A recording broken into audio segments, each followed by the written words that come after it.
जय गुरुदेव मित्रों, मैं ज्योतिष जितेंद्र रावल। आगे के वीडियो में हमने सुना कि किसी का भी बुद्धि बंधन कैसे किया जाता है। आज हम जानेंगे कि उस बुद्धि बंधन को कैसे काटें, क्योंकि बुद्धि बंधन होने के बाद बहुत सारी तकलीफ होती है, वो आप उस वीडियो में जान चुके हो। तो इसमें किसी का भी अगर ऐसा बंधन किया हुआ है तो आपको इसमें कुछ भी नहीं करना है। नॉर्मल जो उपाय मैं बता रहा हूँ वो आप कीजिए, उससे उसको काफी फर्क पड़ेगा। इस बुद्धि बंधन में अगर जो पीड़ित रोगी है वो अगर कर सके तो अति उत्तम है। अगर वो नहीं कर पाता है तो उसका भाई, माता, पिता, बहन, कोई भी उसके नाम से संकल्प लेके वो क्रिया कर सकता है। ज्योतिष शास्त्र के अनुसार अगर किसी की कुंडली में बुध और चंद्र किसी से पीड़ित है तब भी ये प्रॉब्लम होता है, क्योंकि बुध जो है बुद्धि का कारक है और चंद्र जो है वो मन का कारक है। इसकी वजह से इनकी स्थिति भी देखने जरूरी होती है। पहला जो उपाय है वो है भगवान शिव के चरण में जाना, क्योंकि भगवान शिव का जो मंत्र है महामृत्युंजय मंत्र, वो मंत्र या ओम नमः शिवाय का मंत्र अगर प्रतिदिन वह व्यक्ति 21 माला अगर करता है तो इस तकलीफ से उसको छुटकारा मिल जाएगा। दूसरा जो उपाय है उस उपाय में आप गणपति जी की सेवा कीजिए, क्योंकि गणपति बुद्धि के देवता है और उनका वार भी बुधवार है। इसके लिए एक कांसे की कटोरी लेनी है, उस कटोरी में जल भरना है, उसमें कम से कम 5 बूंद या 11 बूंद गंगा जल की डाल दीजिए और फिर आप आसन पे विराजमान हो जाइए। विराजमान होने के बाद आचमन और ये सब कर लीजिए संकल्प, और करने के बाद आप गणेश गायत्री मंत्र का जप कीजिए। कम से कम 21 माला आपको करनी है और मंत्र है ओम एकदंताय विद्महे वक्रतुंडाय धीमहि तन्नो दंते प्रचोदयात्। इस मंत्र से 21 माला करने के बाद उस कटोरी को हाथ में लेना, हाथ में लेने के बाद एक बार फिर मंत्र बोलने के बाद उसमें 7 बार फूंक मारनी है। उसके बाद आप उस स्थान को छोड़ने से पहले 1 चम्मच भर के जल छोड़ना है और उस जल को 3 बार माथे से लगाना है। उसके बाद माथा टेक के आप खड़े हो जाइए और वो जल ले जाके उस रोगी को पिला दीजिए, तब भी उसका पूर्ण फायदा प्राप्त होगा। तीसरा इसका जो उपाय है वो है आप एक कांच की बोतल ले लीजिए या फिर कांच का गिलास ले लीजिए।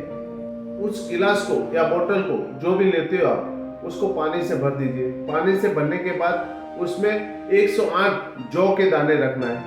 उन जौ के दानों को रखने के बाद जो भी व्यक्ति रोगी है उसके जहां वो सोता है उसके सिर के पास, तकिए के पास उसको रख देना है। और वो पानी जैसे आपने आज शनिवार या रविवार या सोमवार, जहां जिस दिन से आप शुरू करते हो, अगर सोमवार या रविवार से करते हो तो अति उत्तम है, या फिर जिस समय आपको ये लगे कि इस समय से करना है आप सोमवार के दिन सुबह उसके पास में रख दीजिए और उसके बाद अगला जब सोमवार आता है तब उस पानी को ले जाके एक कांटेदार वृक्ष के पेड़ में डाल देना है। ये कम से कम आपको 1.25 महीने तक करना है।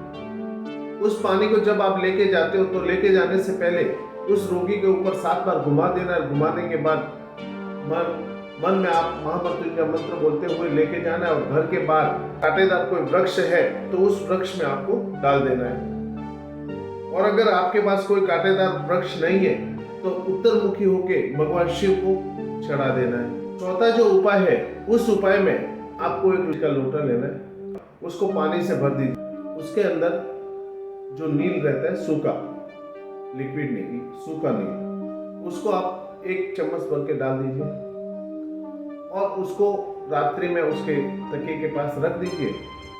उसके बाद प्रातःकाल बिना मुंह धोए आप उस लोटे को ले जाके कांटेदार वृक्ष में डाल देना है। 5वां जो उपाय है उस उपाय में आपको स्टील का या पीतल का लोटा ले लीजिए। उस लोटे के अंदर आधा गाय का कच्चा दूध और आधा पानी और उसके अंदर 1 चम्मच भर के आप काले तिल डाल दीजिए। और उस पानी को ले जाकर महामृत्युंजय मंत्र बोलते हुए आप शिव जी को चढ़ा दीजिए। लेकिन इसमें एक चीज का खास ध्यान रखना है, जैसे आप ये शिव जी को जल चढ़ाते हो तो उसमें आपको आधा ही लोटा उनको चढ़ाना है, बाकी आधा लोटा जो है वो आप पीपल के वृक्ष को चढ़ाना है। पीपल के वृक्ष को जब आप इस जल को चढ़ाते हो तब ओम नमो भगवते वासुदेवाय इस मंत्र के साथ आप उनको चढ़ाइए, क्योंकि पीपल के अंदर भी नारायण का वास है और शनिदेव इनका भी वास पीपल के अंदर, माता लक्ष्मी का भी वास पीपल के अंदर रहता है। तो इसलिए आप पीपल के वृक्ष को आधा लोटा जल चढ़ाना है और आधा लोटा शिव जी को चढ़ाना है। जब शिव जी को चढ़ाओ तब महामृत्युंजय मंत्र के साथ, और जब पीपल को चढ़ाओ तो ओम नमो भगवते वासुदेवाय इस मंत्र के साथ आपको चढ़ाना है। इसमें एक चीज ध्यान रखना, इसमें जो दूध लेते हो आप कच्चा लेना है और गाय का ही लेना है, क्योंकि इस विधि में दूसरा कुछ भी नहीं चलेगा, उससे आपको फर्क पड़ जाएगा। फिर भी आपको लगता है कि इसमें कुछ ज्यादा ही प्रॉब्लम हो रही है, तो उसका एक दूसरा उपाय जो है वो है एक लाल कपड़ा लेना है, उसके अंदर 125 ग्राम काले उड़द लेना है, एक नारियल लेना है और उसके अंदर 5 रुपए का कॉइन रख देना है। चारों कोनों को साथ में पकड़ना और बीच में से फिर नारियल को पकड़ना और गायत्री महामंत्र या फिर आप महामृत्युंजय मंत्र, इन दोनों मंत्रों से बोलते हुए उस रोगी के ऊपर से 21 बार घुमाना है और 3 बार अपने घर में से घुमाना है। उसके बाद उसको गांठ मार के 3 रास्ते पे जाके फेंक के आना है। ये अमावस्या के दिन ये उपयोग करने से उसको फायदा मिलेगा, ताकि उसका रोग जहां से आया है वहीं लौट के वापस चला जाए, उसके बाद वो उसको तकलीफ नहीं देगा। एक उपाय और है, जैसे कांसे की कटोरी ले लीजिए और उसमें पानी भर के गंगा जल डाल के जैसे आगे किया था उसी प्रकार इसमें भी, लेकिन उसमें महामृत्युंजय मंत्र का जप किया था और इसमें गायत्री मंत्र का जप करना है। और उसके बाद मंत्र करने के बाद वो रोगी को पिला ले जाए। आप ये करो वो करो, सब एक है, जो आपको योग्य लगे। महामृत्युंजय मंत्र अगर आपको सही लगता तो उससे आप कीजिए और गायत्री मंत्र आपको सही लगे तो उससे कीजिए, जिससे वो रोगी आपका अच्छा हो जाएगा। क्योंकि जिसके ऊपर ये बीतती है उसको ही पता है कि उससे कितनी तकलीफ होती है, उसके परिवार को ही पता है कि उससे कितनी तकलीफ होती है और उनको उस दर्द को झेलना पड़ता है। ये उपाय करने से हमेशा के लिए उस दर्द से आपको मुक्ति मिल जाएगी। उसके बाद जब इस व्यक्ति को उस रोग से अगर मुक्ति मिल जाती है या उस दर्द से मुक्ति मिल जाती है, उसके बाद वह जब ठीक होना शुरू हो जाता है तो कंपल्सरी प्रतिदिन उस व्यक्ति को एक गायत्री मंत्र की और एक महामृत्युंजय मंत्र की माला अवश्य करनी चाहिए। महामृत्युंजय के मंत्र जो आप करोगे वो रुद्राक्ष की माला से करना है, और जो गायत्री मंत्र की आप माला करते हो तो वो आप तुलसी की माला से आपको करना है। यह अगर वो प्रतिदिन बाद में करेगा तब कभी भी उसके ऊपर किसी भी दुष्ट शक्ति का प्रभाव नहीं होगा और उसके जीवन में सुख ही सुख प्राप्त होगा। आज का यह वीडियो अगर आपको अच्छा लगा हो तो लाइक सब्सक्राइब जरूर करें और औरों तक भी इसको पहुंचाएं, ताकि जो भी पीड़ित व्यक्ति हो उससे उसको मुक्ति मिले और उसका जीवन सुख में मिले।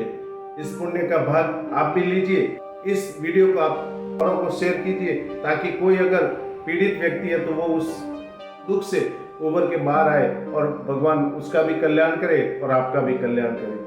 और मेरा वीडियो अगर आपको अच्छा लगा हो तो लाइक सब्सक्राइब जरूर करें। माँ भगवती आप सबका कल्याण करे। जय गुरुदेव।